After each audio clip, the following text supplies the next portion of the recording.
ರಾಜಕೀಯ ವಿಶ್ಲೇಷಕರಾಗಿರುವಂತಹ ದಿನೇಶ್ ಅಮೀನ್ಮಟ್ಟು ಸರ್ ಹತ್ರನೇ ಹೋಗ್ತೀನಿ. ಸರ್, ಆಗಷ್ಟೇ ಒಂದು ಸುದ್ದಿ ಬಂತು. ಜೆಡಿಯು ಅವರ ಪಕ್ಷದಿಂದ ಒಂದು ಪೋಸ್ಟರ್ನ ಹಾಕಿದಾರಂತೆ ಸರ್, ನಿತೀಶ್ ಕುಮಾರ್ ಅವರ ಮನೆಯ ಮುಂದೆ. ಟೈಗರ್ ರಬಿ ಜಿಂದಾ ಹೇ ಅಂತ ಹೇಳಿ. ಏನು ಹೇಳ್ತೀರಿ ಸರ್ ಇವತ್ತಿನ ಈ ಫಲಿತಾಂಶವನ್ನ ನೋಡಿ? ನಾನು ಬಹುಶಃ ನಿಮ್ಮ ಎಕ್ಸಿಟ್ ಪೋಲ್ ಚರ್ಚೆಯಲ್ಲಿ ಕೊನೆಗೆ ಹೇಳಿದೆ, ಮುಂದಿನ ಮುಖ್ಯಮಂತ್ರಿ ನಿತೀಶ್ ಕುಮಾರ್ NDAದವರೇ ಆಗ್ತಾರೆ ಅಂತಲೇ ಹೇಳಿ ಹೋಗಿದ್ದೆ. ಹೌದು, ನನ್ನ ಭಾಳ ಗಟ್ ಫೀಲಿಂಗ್ ಆಗಲೂ ಇತ್ತು, ಅದಕ್ಕಿಂತಲೂ ಮೊದಲಿತ್ತು. ಈ ಸರಿ NDAಗಿಂತ ಮುಖ್ಯವಾಗಿ ನಿತೀಶ್ ಮತ್ತು ಟೈಗರ್ ಜಿಂದಾ ಏನೇ ಅದು. ಅಂದರೆ ಒಟ್ಟು ವೋಟ್ ಬೇಸ್ಗಳನ್ನು ನೋಡಿದರೆ ನೋಡಿ, ಇವತ್ತು ಸದನ್ ಗೌಡರು ಅಲ್ಲಿ ಚರ್ಚೆಯಲ್ಲಿ ಇದ್ದಾರೆ ಎಲ್ಲೋ ಗೊತ್ತಿಲ್ಲ ನನಗೆ. ಹೋದ ಸರಿ ಅವರಿಗೆ 74 ಸೀಟ್ ಬಂದಿತ್ತು, ಈ ಸರಿ 68ರಲ್ಲಿ ಇದ್ದಾರೆ ಅವರು ಇನ್ನೂ. ಆಯಿತಾ, ಹೋದ ಸರಿ JDUಗೆ 43 ಬಂದಿತ್ತು, ಇವತ್ತು 65ಕ್ಕೆ ಹೋಗಿದ್ದಾರೆ. ಉಳಿದೆಲ್ಲರದ್ದು ಕಡಿಮೆ ಆಗ್ತಾ ಇದೆ. ಭಾಳ ದೊಡ್ಡ ಕಾಂಟ್ರಿಬ್ಯೂಷನ್ LJP ಕೊಡ್ತಾ ಇದೆ. ಹೋದ ಸರಿ ಒಂದೇ ಒಂದು ಸೀಟ್ ಬಂದಿತ್ತು, ಇವತ್ತು 12 ಸೀಟ್ ಬಂದಿದೆ. ಅದರಿಂದ BJPಗೆ ಅಲ್ಲಿ ಇವತ್ತು ಕೂಡ ಹಿನ್ನಡೆನೇ ಆಗಿದೆ. ಹಾಗೆ ನೋಡಿದರೆ ಒಂದು ರಾಷ್ಟ್ರೀಯ ಪಕ್ಷ 3ನೇ ಟರ್ಮಿಗೆ ಕೇಂದ್ರದಲ್ಲಿದೆ, ಹೆಚ್ಚಿನ ರಾಜ್ಯಗಳಲ್ಲಿ ಅಧಿಕಾರದಲ್ಲಿದೆ. ಆದರೂ ಕೂಡ ಬಿಹಾರದಲ್ಲಿ ಇವತ್ತಿಗೂ ಕೂಡ ನಿತೀಶ್ ಅವರ ಊರುಗೋಲು ಇಲ್ಲದೆ ಅದಕ್ಕೆ ಅಲ್ಲಿ ನೆಲೆ ಇಲ್ಲ. ಈ 10,000 ರೂಪಾಯಿ ಕೊಟ್ಟು 47 ಲಕ್ಷ ಮತದಾರರ ವೋಟರ್ಸ್ಗಳನ್ನು ಡಿಲೀಟ್ ಮಾಡಿ ಆಮೇಲೆ ಉಳಿದಿದ್ದೆಲ್ಲ ಆಮೇಲೆ ಮಾತಾಡೋಣ, ಎಲ್ಲ ಮಾಡಿದ ನಂತರನೂ ಕೂಡ ಅವರಿಗೆ ಕಳೆದ ಬಾರಿಯ ಮ್ಯಾಚ್ ಮಾಡಲಿಕ್ಕೆ ಇನ್ನೂ ಆಗಿಲ್ಲ, ಮುಂದೆ ನೋಡೋಣ. ಅದರಿಂದ ಇದು ಟ್ರೆಂಡ್ ಬರೋದು ನೋಡಿದರೆ ಅವರು JDUನಲ್ಲಿ ಏನು ಟೈಗರ್ ಜಿಂದಾಹೆ ಅಂತ ಹಾಕಿದ್ದಾರೆ, ನಿಜವಾಗಿ ಜಿಂದಾಹೆ ಇದೆ. ಯಾಕೆಂದರೆ ಒಂದು ನೋಡಿ, ಮಹಾಗಠಬಂಧನದ ಭಾಳ ದೊಡ್ಡ ವೀಕ್ ಪಾಯಿಂಟ್ ಅಂದರೆ ಕಾಂಗ್ರೆಸ್ಸೇ. ಇಲ್ಲಿ ಎರಡೂ ಪಾರ್ಟಿಗಳು ಒಂದು ಸ್ವಲ್ಪ ಸಮಾನ ಶಕ್ತಿಯನ್ನು ಪ್ರದರ್ಶನ ಮಾಡ್ತಾ ಇದೆ. ಅಲ್ಲಿ ಹೋದ ಸರಿ 19 ಸೀಟ್ ಬಂದಿತ್ತು, ಇವತ್ತು 17ರಲ್ಲಿದೆ. RJD ಅದು ಇವರ ಜೊತೆ ಕಟ್ಕೊಂಡು ಅವರು ಕೂಡ ನೋಡಿ, ನನಗೆ ಆಶ್ಚರ್ಯ, ನನಗೆ ಸಿಂಪತಿ ಇದೆ ತೇಜಸ್ವಿ ಯಾದವ್ ಬಗ್ಗೆ. ತೇಜಸ್ವಿ ಯಾದವ್ ನೋಡಿ, EBCಗಳಿಗೆ ಹೋದ ಸರಿ 19 ಸೀಟ್ ಕೊಟ್ಟ ತೇಜಸ್ವಿ ಯಾದವ್ ಈ ಸರಿ 33 ಸೀಟ್ ಕೊಟ್ಟಿದ್ದಾರೆ. ಆಯಿತಾ, ಇವರು 22 ಕೊಟ್ಟದ್ದು ನಿತೀಶ್ ಕುಮಾರ್. ಹೋದ ಸರಿ 19 ಕೊಟ್ಟಿದ್ದಾರೆ, ಈ ಸರಿ 22 ಕೊಟ್ಟಿದ್ದಾರೆ.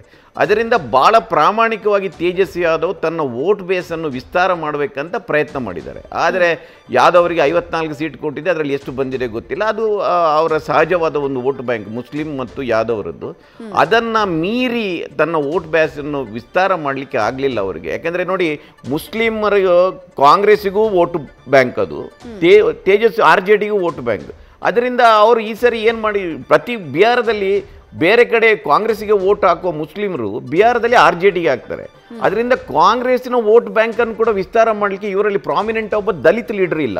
ಅಲ್ಲಿ ದಲಿತ ಲೀಡರ್ಸ್ ಇದ್ದಾರೆ, EBC ಲೀಡರ್ಸ್ ಇದ್ದಾರೆ, ಮತ್ತು BJPಯಿಂದ ಮೇಲ್ಜಾತಿಯ ವೋಟುಗಳನ್ನು ಸೆಳೆಯುವವರು ಇದ್ದಾರೆ. ಅದರಿಂದ ಸ್ಟ್ರಾಂಗ್ ವೋಟ್ ಬೇಸ್. ಮತ್ತು ಇವತ್ತು 20 ವರ್ಷಗಳ ನಂತರನೂ ನಿತೀಶ್ ಬಗ್ಗೆ ಒಂದು ಭ್ರಷ್ಟಾಚಾರದ ಆರೋಪ ಇಲ್ಲ. ಮತ್ತು ಎಲ್ಲರೂ ಕೂಡ ಹಿಂದಿನ, ನಾನು ಗುಂಡಾರಾಜು ಬಗ್ಗೆ ಹೇಳ್ತಾ ಇಲ್ಲ, ಒಂದು ದುರಾಡಳಿತ ಆಗಿ ಇತ್ತು ಅಲ್ಲಿ. ಮತ್ತು ನಿಮ್ಮ ಓವರಾಲ್ ಒಂದು ಡೆವಲಪ್ಮೆಂಟ್ನ ವಿಷನ್ ಲಾಲು ಪ್ರಸಾದ್ಗೆ ಯಾವತ್ತೂ ಇರಲಿಲ್ಲ. ಅವರು ಸಾಮಾಜಿಕ ನ್ಯಾಯದ ಬಗ್ಗೆ ಮಾತಾಡಿದರು. ಡೆವಲಪ್ಮೆಂಟ್, ಇವತ್ತಿನ ವೋಟರ್ಸ್ಗಳನ್ನು ಸೆಳೆಯಬಲ್ಲ, ಉದಾಹರಣೆಗೆ ವಲಸೆ ಇದೆ, ಅಲ್ಲಿ ಉದ್ಯೋಗದ ಸಮಸ್ಯೆ ಇದೆ, ಇದನ್ನು ಸೆಳೆಯಬಲ್ಲ ಒಂದು ವೋಟ್ ಬ್ಯಾಂಕನ್ನು ಕ್ರಿಯೇಟ್ ಮಾಡಲಿಕ್ಕೆ ಅವರಿಗೆ ಆಗಿಲ್ಲ. ಅದರಿಂದಾಗಿ ಭಾಳ ಸ್ಪಷ್ಟವಾಗಿ ಇದರ ಎಲ್ಲ advantage goes to JDU, particularly Nitish. ಅದರಿಂದ ಇವತ್ತು ನಿತೀಶ್, ಈಗ ನೀವು BJP ಅವರ ಹತ್ರ ಮಾಡ್ತೀರಾ ಇಲ್ವಾ ಕೇಳುವ ಪ್ರಶ್ನೆನೇ ಇಲ್ಲ. ನಿತೀಶನ್ನು ಮುಖ್ಯಮಂತ್ರಿ ಮಾಡದೆ ಅವರಿಗೆ ಬೇರೆ ಗತಿನೇ ಇಲ್ಲ, ವಿಧಿಯಲ್ಲ, ಗತಿ ಇಲ್ಲ. ಅದರಿಂದ ಇಷ್ಟೆಲ್ಲ ಮಾಡಿದ ನಂತರನೂ ಇದು ಕ್ರೆಡಿಟ್ ಇದರಲ್ಲಿ ಏನು ಆಗಿದ್ದಾರೆ, ಸುಮ್ಮನೆ ಮೋದಿ ಹೆಸರು, BJP ಹೆಸರು ಯಾರಾದರೂ ಹೇಳ್ಬೋದು. ಅವರು ಇದ್ದರೆ, ಅವರ ನಿಜವಾದ ಶಕ್ತಿ ಇದ್ದರೆ ಇವತ್ತು ಅವರು ಕಳೆದಗಿಂತಲೂ ಜಾಸ್ತಿ ಬಂದು JDU ಅನ್ನು ಒಂದು 10-20 ವೋಟುಗಳಿಂದ, ಹೋದ ಸಾರಿ ಹೌದು ಕರೆಕ್ಟ್, ಹೋದ ಸಾರಿ 43 ಅಷ್ಟೇ ಬಂದಿತ್ತು, ಇವರಿಗೆ 75 ಬಂದಿತ್ತು. ಆ ರೀತಿಯ ಡಿಫರೆನ್ಸ್ ಇದ್ದರೆ ಈ ಸರಿ ನನ್ನ ಪ್ರಕಾರ BJPಗೆ ವೋಟ್ ಹಾಕುವವರು ಕೂಡ ಇವತ್ತು JDUಗೆ ಹಾಕಿದ್ದಾರೆ. ಆದರೆ ನಿತೀಶ್ ಕುಮಾರ್ ಮುಖ್ಯಮಂತ್ರಿ ಆಗಲಿ, ಒಂದು ಡೈಲಾಮಾ ಇತ್ತು ನೋಡಿ, ಒಂದು ಭಾಳ ಸ್ಪಷ್ಟತೆ ಇರಲಿಲ್ಲ, ನಿತೀಶನ್ನು ಮುಖ್ಯಮಂತ್ರಿ ಮಾಡ್ತಾರಾ ಇಲ್ವಾ ಎನ್ನುವುದು. ಅದರಿಂದ ಇದು ವೋಟ್ ಕೇವಲ JDUಗೆ ಮಾತ್ರ ಅಲ್ಲ, ಇದು ನಿತೀಶ್ ಕುಮಾರನ್ನು ಮುಖ್ಯಮಂತ್ರಿ ಮಾಡಬೇಕೆನ್ನುವುದು. ನೋಡಿ, 59% ಏನೋ ಮಹಿಳೆಯರು ವೋಟ್ ಹಾಕಿದ್ದಾರೆ ಅಂತ ಹೇಳ್ತಾರೆ. ಇವತ್ತು ಮಹಿಳೆಯರ ಭಾಳ ದೊಡ್ಡ ವೋಟ್ ಬ್ಯಾಂಕನ್ನು, ಒಂದು EBC ವೋಟ್ ಬ್ಯಾಂಕ್, ಒಂದು ಮಹಿಳೆಯರ ವೋಟ್ ಬ್ಯಾಂಕ್, ಅದರ ಜೊತೆಗೆ ಈ ಸರಿ ದಲಿತರದ ವೋಟ್ ಬ್ಯಾಂಕು. ಅದರಿಂದ ನಾನು ಮೊನ್ನೆಯಲ್ಲೇ ಹೇಳ್ತಾ ಇದ್ದೀನಿ, ನೀವು ಓವರಾಲ್ ನೋಡಿದರೆ ನಿತೀಶ್ಗಿರುವ ಒಂದು ವೋಟ್ ಬ್ಯಾಂಕಿನ ವಿಸ್ತಾರ ಇದೆಯಲ್ಲ, ಅದು ನೀವು ಅದನ್ನು ಭಾಳ ನಿತೀಶ್ ಜಿಂದಾ ಇರುವವರೆಗೆ, ನಾನು ಹೇಳ್ತಾ ಇರೋದು ನಿತೀಶ್ ಜಿಂದಾ ಇರುವವರೆಗೆ ಆ ವೋಟ್ ಬ್ಯಾಂಕನ್ನು ನೀವು ಹೊಡಿಲಿಕ್ಕೆ ಭಾಳ ಕಷ್ಟ ಇದೆ. ಯಾಕೆಂದರೆ ಅವರನ್ನು ನೋಡಿ 20 ವರ್ಷಗಳಲ್ಲಿ ನೋಡಿದ್ದಾರೆ ಅವರನ್ನು. ಅವರಿಗೆ ಎಷ್ಟು ಮಾಡಲಿಕ್ಕೆ ಸಾಧ್ಯ ಇತ್ತೆ ಕೆಲಸ, ಅದು ಮಾಡಲಿಕ್ಕೆ ಆಗದೇ ಇರ್ಬೋದು, ಅದನ್ನು ನಾನು ಒಪ್ತೇನೆ.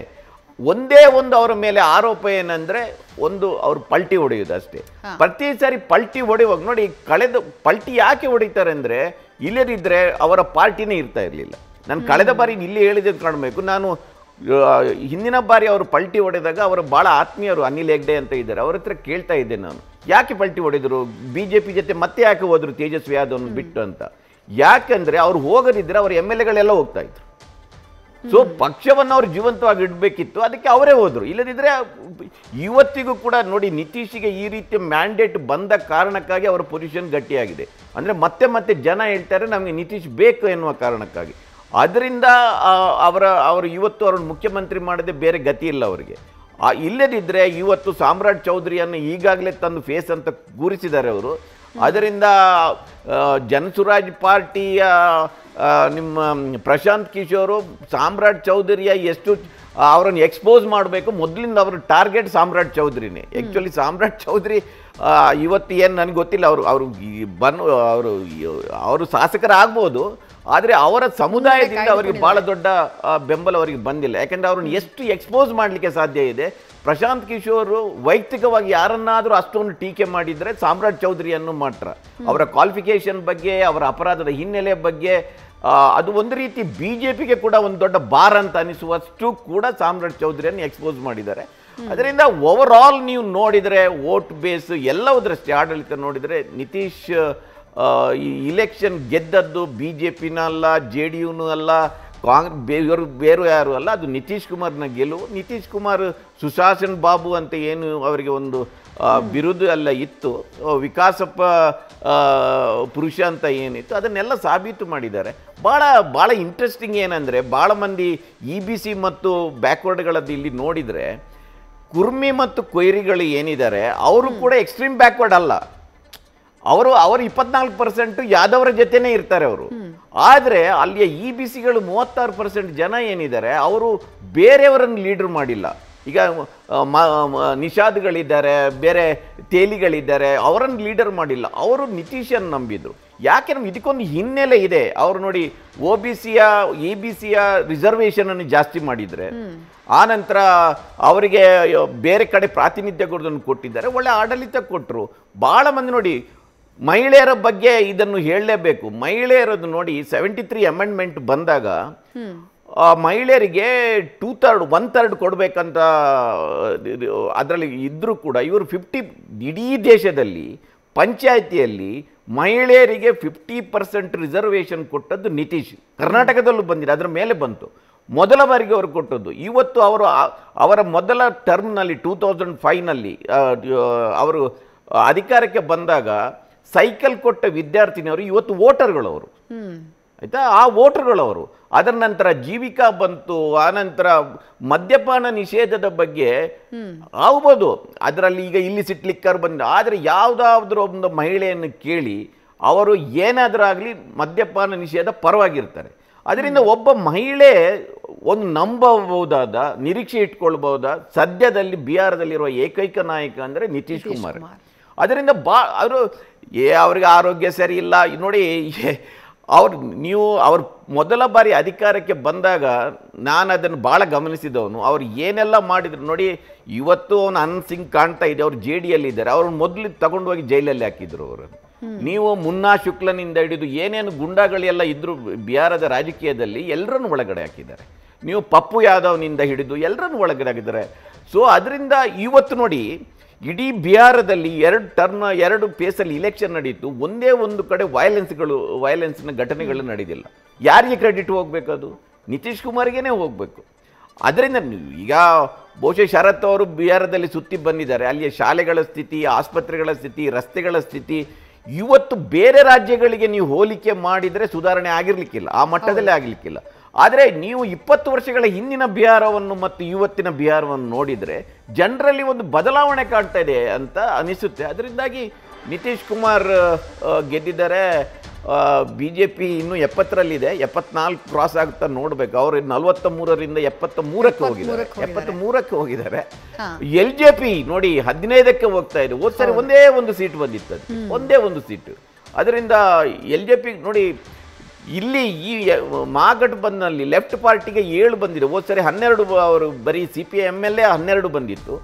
ಆದರೆ ನೋಡಿ ಕಾಂಗ್ರೆಸ್ ಇದ್ದು ಮತ್ತೆ ಕಡಿಮೆ ಆಗ್ತದೆ. ಕಾಂಗ್ರೆಸ್ನಲ್ಲಿ ಒಂದು ವೋಟ್ ಬ್ಯಾಂಕ್ ಅಂತ ಇಲ್ಲ ಅಲ್ಲಿ. ಇವರ್ ವೋಟ್ ಬ್ಯಾಂಕ್ ಬಿಡಿ, ಕಾಂಗ್ರೆಸ್ಸಿಗೆ ಬಿಹಾರದ ಕಾಂಗ್ರೆಸ್ ಲೀಡರ್ ಯಾರಂತ ಕೇಳಿ ಯಾರಾದ್ರೂ ಹೇಳಿ ನೋಡ್ರು. ಇಷ್ಟು ದಿನ ಆಯ್ತು. ಇನ್ನೂ ಒಂದು ಮುಂದೆ ಬರೆದು ಹೇಳಬೇಕಂದ್ರೆ ಕಾಂಗ್ರೆಸ್ಸಿನ ಇಂಥ ಬ್ಯಾಡ್ ಸ್ಟ್ರಾಟಜಿ ಅಂದರೆ ಸಿದ್ದರಾಮಯ್ಯನವರನ್ನು ಇಲೆಕ್ಷನ್ಗಿಂತ ಮೊದಲು ಕೊಂಡೋಗಿ ಮೆರವಣಿಗೆ ಮಾಡಿದರು. ಇಡೀ ದೇಶದಲ್ಲಿ OBCಯ ಒಂದು ಲೀಡರ್ ಸಿದ್ದರಾಮಯ್ಯ. ಇವರಿಗೆ ಇಲೆಕ್ಷನ್ ಟೈಮ್ನಲ್ಲಿ ಆ ಮನುಷ್ಯರನ್ನು ಕರ್ಕೊಂಡು ಹೋಗಿ ಒಂದು ಕ್ಯಾಂಪೇನ್ ಮಾಡಬೇಕಂತ ಅನಿಸ್ಲಿಲ್ಲ ಇವರಿಗೆ. ಇವ್ರು ಮತ್ತೆ ಎಂತ ಸ್ಟ್ರಾಟಜಿ ಮಾಡ್ತಾ ಇದ್ದಾರೆ? ಅಲ್ಲಿ ಪೊಟ್ಟು ಲೀಡರ್ಗಳನ್ನು ಇಟ್ಕೊಂಡು ಏನು ಸ್ಟ್ರಾಟಜಿ ಮಾಡ್ತಾರೆ ಇವರು? ಇವರಿಗೆ ದಲಿತರಲ್ಲಿ ಲೀಡರ್ ಇಲ್ಲ. ಖರ್ಗೆ ಪಾಪ ಹೋಗಿ 2 ಸತಿ ಕ್ಯಾಂಪೇನ್ ಮಾಡಿದರೆ. EBCಯಲ್ಲಿ ಇವರಿಗೆ ಲೀಡರ್ ಇಲ್ಲ, ಬ್ಯಾಕ್ವರ್ಡ್ಗಳಲ್ಲಿ ಲೀಡರ್ ಇಲ್ಲ, ಯಾದವರಲ್ಲಿ ಲೀಡರ್ ಇಲ್ಲ ಇವರ ಹತ್ರ. ಮತ್ತೆ ಒಟ್ಟು ಸ್ಟ್ರಾಟಜಿನೇ ಇಲ್ಲ. ಏನಾಗಿದೆ ಅಂದರೆ ಈ ಸರಿ ಕಾಂಗ್ರೆಸ್ಸಿನ ಟಿಕೆಟ್ ಕೊಡುವಾಗ ದೊಡ್ಡ ಗಲಾಟೆ ಆಯಿತು, ಟಿಕೆಟನ್ನು ಮಾರಾಟ ಮಾಡಿದ್ದಾರೆ ಅಂತ. ಅದರಿಂದ ಡೆಲ್ಲಿಯಲ್ಲಿಂದ ಬಂದವರು ಉಸ್ತುವಾರಿಗಳು ಇಲ್ಲಿ ಕೂತ್ಕೊಂಡು ಬಿಹಾರದಲ್ಲಿ ರಾಜಕೀಯ ಮಾಡಿದರೆ ಇವರಿಗೆ ಯಾವ ಇಲೆಕ್ಷನ್ ಗೆಲ್ಲಿಕ್ಕಾಗುತ್ತೆ? Where is the strategy? Where is the? ಏನೂ ಇಲ್ಲ ಇವರ ಹತ್ರ. ಅದರಿಂದ ನೋಡಿ 19ರಿಂದ ಮತ್ತೆ ಇಳಿದು 14ಕ್ಕೆ ಹೋಗ್ತಾರೆ. RJD ನೋಡಿ ಅಷ್ಟೆಲ್ಲ ಪ್ರಯತ್ನ ಮಾಡಿ EBCಗಳಿಗೆ ಜಾಸ್ತಿ ಟಿಕೆಟ್ಗಳನ್ನು ಕೊಟ್ಟು ಕೂಡ ಒಂದು ಹಾನೆಸ್ಟ್ ಆದ ಪ್ರಯತ್ನ ಮಾಡಿದ್ದಾರೆ. ಆದರೂ ಇವರ ಜೊತೆ ಕಟ್ಕೊಂಡು ಅವರಿಗೂ ಹೇಗ್ಲಿಕ್ಕೆ ಆಗ್ತಾ ಇಲ್ಲ. ಅದರಿಂದ ಭಾಳ ಕ್ಲಿಯರ್ ಆಗಿ JDU 75 ಹೋಗ್ತದೆ, ಬಹುಶಃ 80-85ಕ್ಕೆ ಹೋಗ್ತದೆ ಏನೋ ನನಗೆ ಅನಿಸುತ್ತೆ. ಇಲ್ಲಿ ಸೀಟ್ಗಳು ಮಹಾಗಠಬಂಧನ್ನಲ್ಲಿ ಮತ್ತೆ ಕಡಿಮೆ ಆಗ್ತಾ ಇದೆ. ಅವರದ್ದು BJP ಕೂಡ ಇಂಪ್ರೂವ್ ಆಗ್ತಾ ಇದೆ, ಚಿರಾಗ್ ಕೂಡ ಇಂಪ್ರೂವ್ ಆಗ್ತಾ ಇದ್ದಾರೆ, JDU ಕೂಡ ಇಂಪ್ರೂವ್ ಆಗ್ತಾ ಇದೆ. ಅದರಿಂದ ಅಲ್ಲೂ ಕೂಡ ವದರ್ಸ್ಗಳಲ್ಲಿ ಇಲ್ಲಿ ನೋಡಿ ಇವರು ಮಹಾಗಠಬಂಧನಿಲ್ಲ, ಬೇರೆ ಪಾರ್ಟಿಗಳಿಗೆ ಕೂಡ ಏನು ಸೀಟುಗಳು ಬರ್ತಾ ಇಲ್ಲ. ಅದರಿಂದ ಭಾಳ ನಿರೀಕ್ಷೆದ್ದು ಇದು ನನ್ನ ವೈಯಕ್ತಿಕವಾಗಿ ನನಗೆ ನಿರೀಕ್ಷೆ ಇದು ಒಂದು ರಿಸಲ್ಟ್ ಅಂತ ನನಗೆ ಅನಿಸುತ್ತೆ. ಈಗ ನೋಡ್ಬೇಕು ಮುಂದೆ. ಸರ್, ಜನ್ಸುರಾಜ್ ಪಕ್ಷದ ಬಗ್ಗೆ ನಾನು ಆಗ್ಲೇ ಶರತ್ ಅವರನ್ನ ಮಾತನಾಡಿಸ್ತಾ ಇದ್ದೆ. ಏನಾಗಿದೆ, ಏನಾಯ್ತು ಅಂತ ನೋಡಿ. ಜನ್ಸುರಾಜ್ ಪಕ್ಷ ಬಗ್ಗೆ ಪಾಪ ಶರತ್ ಇದ್ದಾರೆ. ಒಂದು ಅವರ ಪರ್ಸೆಂಟೇಜ್ ನಾನು ನೋಡ್ಬೇಕಾಗಿರೋದು ನನಗೆ ವೋಟಿಂಗ್ ಪರ್ಸೆಂಟೇಜ್ ಅಷ್ಟೇ, ಶೇರ್ ಅಷ್ಟೇ ನೋಡ್ಬೇಕಾಗಿರೋದು. ನನಗೆ 2 ಸೀಟ್ ಬಂದರೆ ನಾನೊಂದು 4-5 ಬರ್ಬೋದು ಅಂತ ನಿರೀಕ್ಷೆ ಇತ್ತು. 4-5 ಬರ್ಬೋದು. ಭಾಳ ದೊಡ್ಡ ಹೊಡೆತ ಜನ್ಸುರಾಜ್ ಪಕ್ಷಕ್ಕೆ. ಶರತ್ ಅವರು ಒಪ್ಕೊಳ್ತಾರೆ ಇಲ್ವೋ ಗೊತ್ತಿಲ್ಲ. ಯಾವಾಗ ಪ್ರಶಾಂತ್ ಕಿಶೋರ್ ಇಲೆಕ್ಷನ್ಗೆ ಕಂಟೆಸ್ಟ್ ಮಾಡುವುದಿಲ್ಲ ಅಂತ ಹೇಳಿದ್ರು ಆಗಲೇ ಅರ್ಧ ಸೋತಿತ್ತು. ಅಂದರೆ ಜನ್ಸುರಾಜ್ ಪಕ್ಷನೇ ಸೀರಿಯಸ್ ಆಗಿಲ್ಲ ಅಂತ ಅನಿಸ್ತು. ಇವರು ಹೇಳುವುದಕ್ಕೂ ನಾವೇ ಅಧಿಕಾರಕ್ಕೆ ಬರುತ್ತೆ ಅಂತ ಹೇಳುವುದಕ್ಕೂ ಅದರ ನಾಯಕ ಅವರೇ, ಅಲ್ಲಿ ಏಕೈಕ ನಾಯಕ ಅವರೇ ಇಲೆಕ್ಷನ್ ಕಂಟೆಸ್ಟ್ ಮಾಡದಿರುವುದಕ್ಕೂ ಜನ ಇವರು ಈ ಮನುಷ್ಯ ಸೀರಿಯಸ್ ಆಗಿಲ್ಲ, why should we waste our votes ಅಂತ ತಿಳ್ಕೊಂಡಿರ್ಬೇಕು. ಬಿಹಾರದ ಜನ ಭಾಳ ಕ್ಲೆವರ್ ಇದ್ದಾರೆ. MIMಗೆ ಹೋದ್ ಸರಿ 5 ಸೀಟ್ ಬಂದಿತ್ತು, ಈ ಸರಿ ಎಲ್ಲೂ ಕಾಣ್ತಾ ಇಲ್ಲ ನನಗೆ ಅದು. ಅಂದರೆ ಮುಸ್ಲಿಮರು ಕೂಡ ಹೋದ್ ಸರಿ ಹಾಕಿದ್ರು ನಿಜ, ಅದು ಈ ಸರಿ ಅವರು ಕೂಡ ವೋಟ್ ಸೀಮಾಂಚಲದಲ್ಲಿ ಇವತ್ತಿಗೂ ಬಹುಶಃ ಈ RJDಗೆ ಕಾಂಗ್ರೆಸ್ಸಿಗೆ ಒಂದಷ್ಟು ಸೀಟ್ ಬಂದಿದ್ದರೆ ಅದು ಸೀಮಾಂಚಲ ಪ್ರದೇಶದಿಂದ ಬಂದಿದೆ. ನನಗೆ ಹೋದ್ಸಲಿ NDA ಅಲ್ಲಿ ಭಾಳ ಹಿನ್ನಡೆ ಇತ್ತು, ಈ ಸರಿನೂ ಅದಕ್ಕೆ ಹಿನ್ನಡೆ ಇರ್ಬೋದು.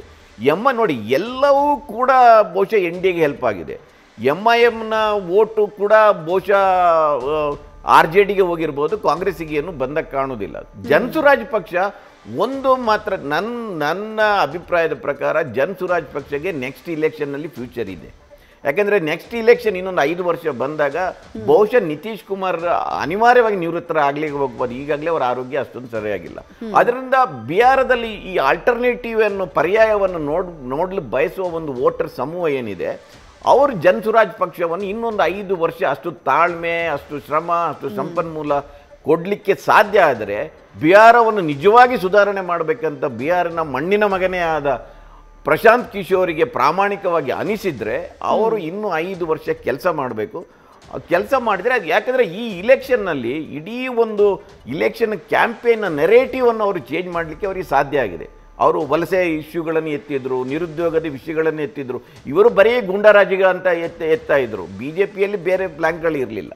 ಅದರಿಂದ ಜನ್ಸುರಾಜ್ ಪಕ್ಷ ನನಗಂತೂ ಭಾಳ ನಿರಾಶೆ ಏನಾಗಿಲ್ಲ, ಇದಕ್ಕಿಂತ ಹೆಚ್ಚು ಎಕ್ಸ್ಪೆಕ್ಟೇಷನ್ ಏನಿರಲಿಲ್ಲ. ನನಗೆ ಒಂದು 10% ಏನಾದರೂ ಓಟ್ ತಗೊಳ್ತಾರೆ ಅಂತ ಇದು. ಈಗ ನೋಡಿದರೆ 2 ಸೀಟ್ ಬಂದಿರೋದ್ರಿಂದ ಅವರು ಅಲ್ಲಿಗೆ ಕೂಡ ತಲುಪಿದಾಗೆ ಕಾಣ್ತಾ ಇಲ್ಲ ನನಗೆ. ಅದರಿಂದ ಜನಸುರಾಜ್ ಪಕ್ಷ ಮುಂದಿನ ಚುನಾವಣೆಗೆ ರೆಡಿ ಆಗಬೇಕು. ಬಹುಶಃ ಅಷ್ಟು ತಾಳ್ಮೆ ಅವರು ಆಗಲೇ ಆರ್ಪಾರ್ ಅಂತ ಏನೋ ಹೇಳ್ತಾ ಇದ್ರಲ್ಲ, ಇನ್ನು 10ಕ್ಕಿಂತ ಕಡಿಮೆ ಬಂದರೆ ನಾನು ಮುಂದೆ ಏನು ಮಾಡ್ತಾರೆ ಅಂತ ಗೊತ್ತಿಲ್ಲ, ಅವರು ನೋಡ್ಬೇಕು ಅದನ್ನು. ಸರ್ 167, 68 ಆಯಿತು. NDA ಮೈತ್ರಿಕೂಟ ಮುನ್ನಡೆಯನ್ನ ಕಾಯ್ದುಕೊಂಡಿರೋದು. ಗ್ಯಾರಂಟಿಗಳಿಗೆ ಎಷ್ಟರ ಮಟ್ಟಿಗೆ ಎಷ್ಟು ಪರ್ಸೆಂಟೇಜ್ ಕೊಡ್ತೀರಿ ಸರ್? ಈಗ ಗೆಲುವಿಗೆ ಇಂತಿಷ್ಟು ಕಾರಣ ಅಂತ ನಾವು ಪಟ್ಟಿ ಮಾಡಿದಾಗ ಗ್ಯಾರಂಟಿಗೆ ಎಷ್ಟು ಪರ್ಸೆಂಟೇಜ್ ಕೊಡ್ಬೋದು? 100% ಇದು ನೋಡಿ, BJPಗೆ ಬಹುಶಃ ನಿತೀಶ್ ಕುಮಾರ್ಗೆ ಕಾನ್ಫಿಡೆನ್ಸ್ ಇದ್ದಿರಲೂಬಹುದು. ಇದು BJPಯ ಒತ್ತಡದಿಂದ 10,000 ರೂಪಾಯಿ ಕೊಟ್ಟಿದ್ದಾರೆ ನನ್ನ ಪ್ರಕಾರ. ಆ ವೋಟ್ ಏನಾದರೂ BJPಗೆ ಬರ್ತಾರೆ ಅನ್ನೋ ನಿರೀಕ್ಷೆಯಲ್ಲಿ ಕೊಟ್ಟಿರ್ಬೋದು ಎಲ್ಲ. ಯಾಕೆಂದರೆ ನೀವು ಸೆಂಟ್ರಲ್ ಫಂಡಿಂಗ್ ಇಲ್ಲದೆ BJPಯ ಲೋಕಲ್ ಅವರ ಬಜೆಟಿಂದ ಇಷ್ಟೆಲ್ಲ ಕೊಡಲಿಕ್ಕೆ ಅವರಿಗೆ ಆಗೋದಿಲ್ಲ. ಅದರಿಂದ ಅವರು ಕೂಡ ಕಾನ್ಫಿಡೆಂಟ್ ಆಗಿರಲಿಲ್ಲ. ನಿತೀಶ್ ಕಾನ್ಫಿಡೆಂಟ್ ಆಗಿರ್ಬೋದು. ನೋಡಿ, 10,000 ಕೊಟ್ಟದ್ದು ಅದು ಒಂಥರ ನಾಚಿಕೆಗೇಡು ನನ್ನ ಪ್ರಕಾರ. ನೀವು ಚುನಾವಣೆಯಲ್ಲಿ ಭರವಸೆಯನ್ನು ಕೊಟ್ಟು ಆ ಭರವಸೆ ಮೇಲೆ ವೋಟ್ ಹಾಕಿದ ನಂತರ ನೀವು ಕೊಡೋದು ಬೇರೆ. ನೀವು ನೋಡಿ, ಮಹಾರಾಷ್ಟ್ರದಲ್ಲಿ ಅದನ್ನೇ ಮಾಡಿದ್ರು ಅವರು. 2-3 ತಿಂಗಳದ್ದು ಆ ಮಹಿಳೆಯರಿಗೆ ಕೊಡೋದನ್ನು ಒಂದೇ ಸಾರಿ ಅಕೌಂಟಿಗೆ ಹಾಕಿಬಿಟ್ರು. ಇಲ್ಲಿ 10,000 ನೋಡಿ, ಬಿಹಾರದಲ್ಲಿ 10,000 ಅಂದರೆ ನಮ್ಮ ಇಲ್ಲಿ 50,000 ನನ್ನ ಪ್ರಕಾರ.